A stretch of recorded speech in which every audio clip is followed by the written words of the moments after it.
It's time, ladies and gentlemen, for Money Talk, brought to you by Numark Credit Union.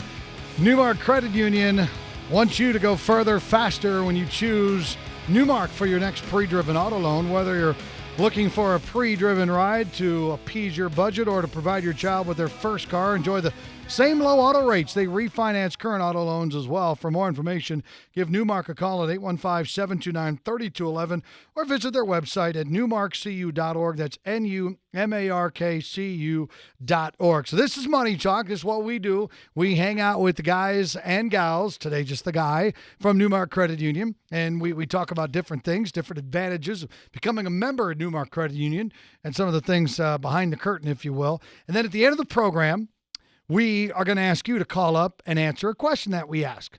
If you answer it correctly, and the first caller at 254-7300, you're going to receive 2 Baker's Square Pie cards, compliments of Numark Credit Union, good for any Baker's Square Pie. You get 2 of them, not just 1, but 2. So something that Kevin, Quinn, and I talk about, I'll ask you to regurgitate that information. Once you do that, pick up the telephone and call, and you could win.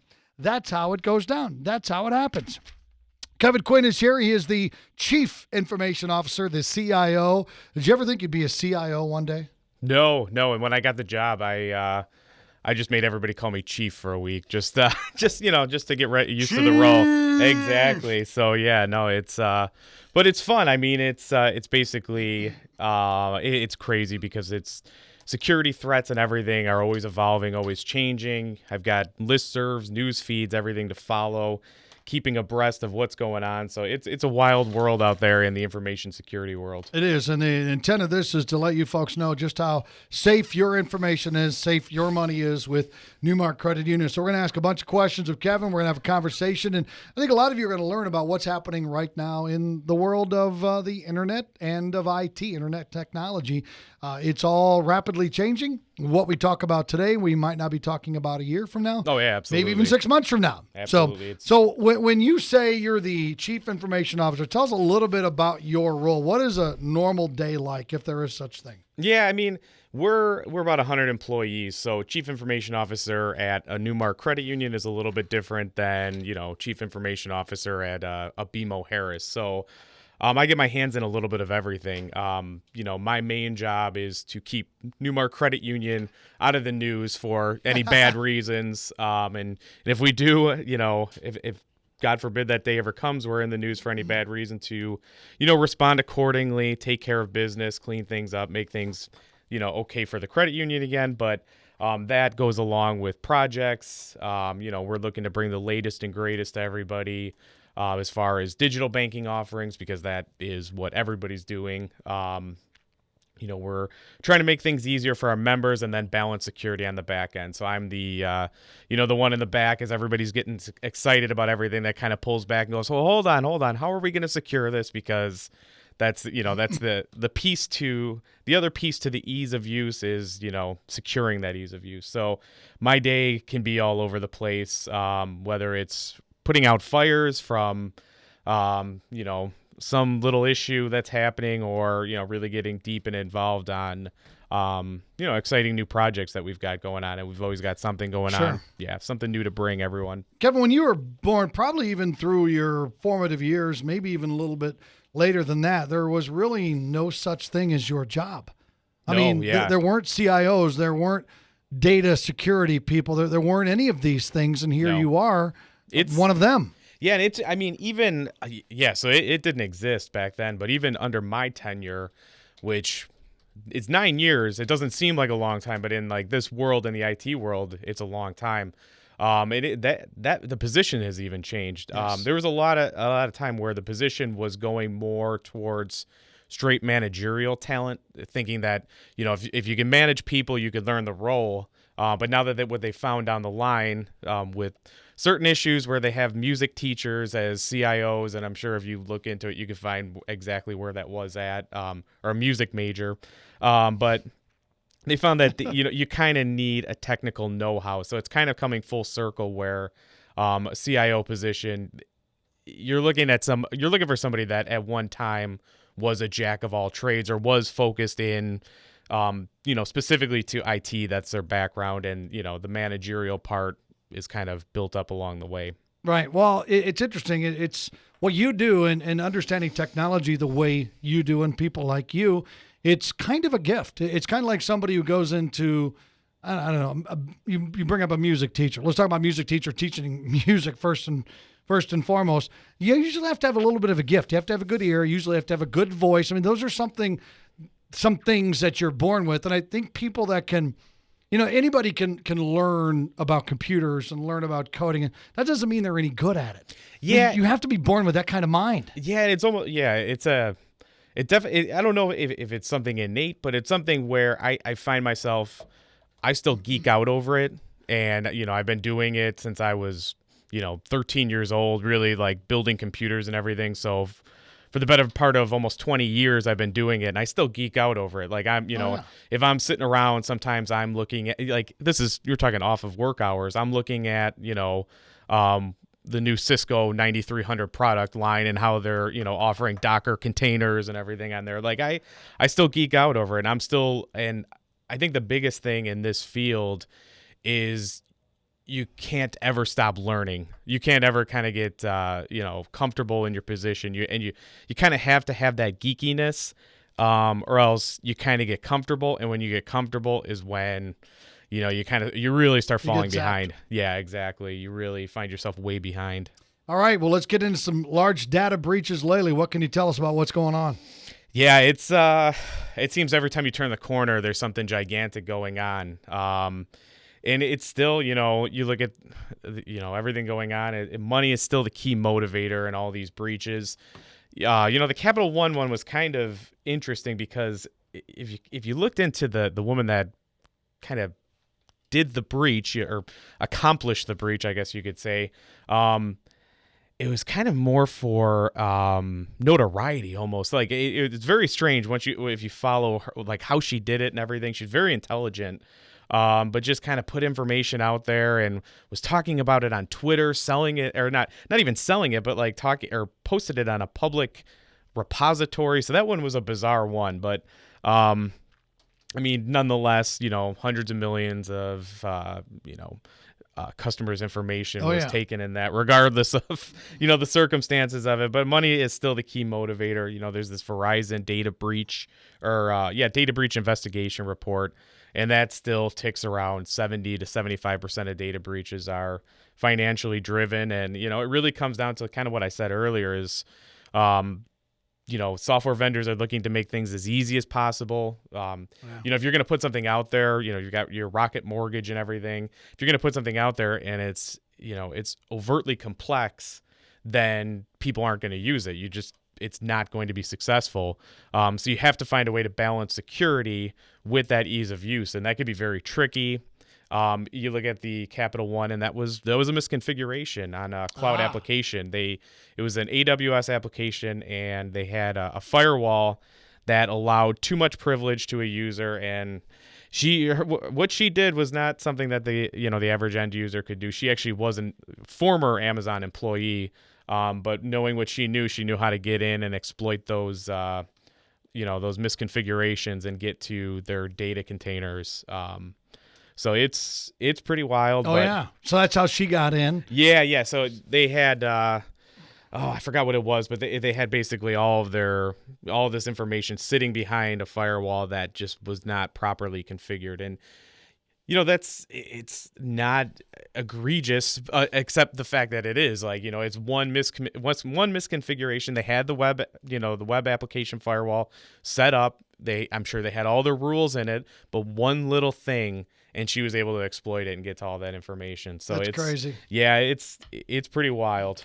We're talking today with Kevin Quinn, Numark Credit Union Chief Information Officer. This is Money Talk, brought to you by the Numark Credit Union. Don't forget, stay tuned. At the end of the program, we're going to have a question for you that could win you 2 Baker's Square Pie gift cards. So stay tuned for that. So they're doing what they're doing for dough. Oh, they're not doing it to sit around and get their jollies. I'm sure they do get their jollies. That was more so the 90s attacks. I mean, a lot of time with that, it was the notoriety, the fame inside of, the hacker communities and everything being like, I got into the FBI network. It was Kevin Mitnick and a lot of these big hackers back then that did it for, just to be the thrill. Yeah, exactly. But now that now that all this data is online and there's social security numbers, there's credit card numbers, there's all this stuff, because not all that was online before. That was not, you didn't have online banking as rampant as it is now. So now that information is stored online, and people have access to, or people can find their way in, they're going to try to get it. How do I know? Because you hear about these things, and I work with Verizon. I'm sure I've worked with Citi in the past in terms of being a customer. How do I know that my information was compromised? So for banks, there are strict regulations for banks. They have to notify you. You'll typically get a letter in the mail. So for the Capital One, if you were affected, there's really, I don't believe there's a way of knowing yet until you receive that letter. Okay. So that's banks. That's going to be your, I believe Equifax is under those same regulatory guidelines where they have to notify you in letter. But really, I mean, so outside of financial institutions, they really, there's not very strict guidelines on how they have to inform you. So there's a website out there, and it's like a godsend, because and I haven't looked too much into how they gather the information. I'm guessing they're going on the dark web, they're pulling this information, so they've got access to it, but they're using it in a good way, kind of a white hat sort of way. And it's haveibeenpwned.com, and that's spelled HAVEIBENPWNED.com, and that's a really good website to know. You plug your email address into there, any one of probably 10, 15 email addresses everybody has at this point, and it'll tell you that, if your email address was involved in any data breach. And inevitably, I have yet to see it where somebody pulled it up and their email address was not involved in any type of data breach, unless it was like brand new. But right. Oh yeah, so I looked it up yesterday, as I was kind of putting some stuff together for this, and because I hadn't looked it up in a while, and my credentials were stolen from an app called Dubsmash, who had a breach. And this was, I kind of remember downloading this app, and I think I remembered setting it up just as like a joke. I think they had something where you can auto-tune your voice like the rappers do with their voice. And I think I did it just to make a joke and send a video to my wife of me like singing a song in auto-tune. That's awesome. Well, now, because I downloaded that, and because I put in, username and password and tied it to this and that, they have my email, they have geolocation information, my name, password for the app, phone number, spoken languages, and my username. So are you kidding me? Just to make a little joke video, all of that information is now out in the public. What's the website again? It's Have I Been Pwned, and the pwned is, pwned is PWNED. .com? .com, yeah. All right, as we talk, I'm just going to type in my work email address right here. How about that? Oh, yeah. I never heard of this in a million years. I can't believe this. This is unbelievable. Yeah, it'll show you everything. I mean, there were credit card breaches. 12 breaches. Yeah. 12 breach sites. I have to tell you, I'm not surprised. How do I find out what those are? If you scroll down, they should be down there. Typically, LinkedIn is always going to be in there, because I think they got every single LinkedIn email address. Oh, yeah, there we go. Yeah. Yep. Great. That's 12 of them. Yeah, so it'll also tell you what was taken in that breach. So you get you get to know there were 12 breaches, and then what somebody sites. got me with LinkedIn. Somebody got me with Apollo, whatever the heck that is. I know, yeah. A lot of times it's third parties where your information was sold and you don't even know it. Great. Good stuff. Yeah, Thank you very exactly. much. I was one of actually 3,000 people is all. A small data breach. I was one of them. So you're kind of exclusive with that one. Yeah, exactly. I got that going for me. Not everybody can claim that one. Yeah, 12 different breaches just from my one email address alone. If I put the other one in, I'll probably find even more than that. Oh, absolutely. Wow. Yeah, it's a wild world. All right, so what do we do? So I see this right here, right now. Should I freak out? Should I cancel all my credit cards and, change my account numbers and everything? Yeah, I mean, it really depends on what was taken. And a lot of those, like, for Dubsmash, really I'm going to keep an eye on, hey, did I use that password for any other account? And I think the primary thing, because you will see 12 different accounts where your information was taken, is it really reinforces using a different password for every site. I know that's a lot of work and it's a lot to remember. But if that email address and that password that you used for LinkedIn or for anything else is the same as your email, Well, now you've just given them the keys to your email and, whatever else you have it tied to. So I think one thing is to, make sure every password is different. Look at what they've taken. If it's a social security number, yeah, you're going to want to place a fraud alert on your credit account or your credit report.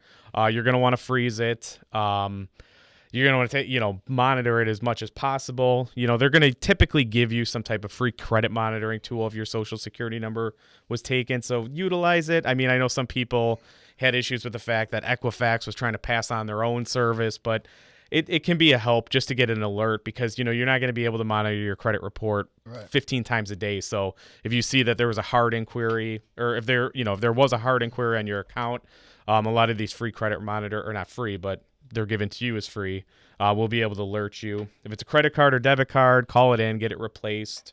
Bank account number, typically, I mean, banks deal with this all the time. Just ask for a new account number. They'll change everything over. One thing to be wary of now that this Capital One breach has happened, like I said, you'll be getting a letter in the mail from Capital One, as I believe how the distribution will go for that. Be wary of what you receive in the email, because now that this is out in the open, phishers will try to take advantage of this.